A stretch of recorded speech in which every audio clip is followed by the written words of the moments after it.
जागते रहना भाइयों। गांव में चोरी की वारदात का एक तरीका चोर अपनाते हैं। वो जिस घर को टारगेट बनाते हैं उस घर में 2-3 पत्थर फेंकते हैं। ऐसा वो चोरी करने से पहले 2-3 रातें करते हैं। अगर घर वालों की तरफ से कोई रिएक्शन हो, मसलन घर वालों में से कोई कहे कि बाहर कौन है, या लाइट ऑन हो जाए, या कोई चलता फिरता महसूस हो, तो चोर उस घर में चोरी का इरादा मुलतवी कर देते हैं।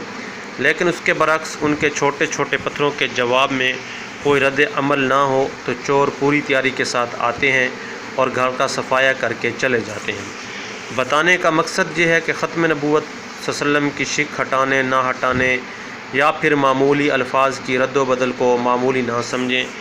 ये वो पत्थर है जिससे चोर आपकी बेदारी का अंदाज़ा लगा रहा है, और ऐसा वो हर 2-3 माह बाद करता है।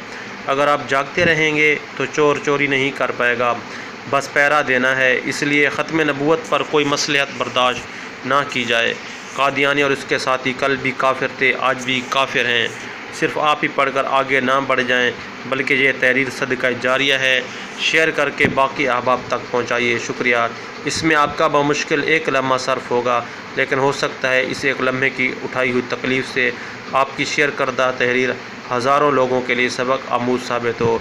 जज़ाकल्लाह।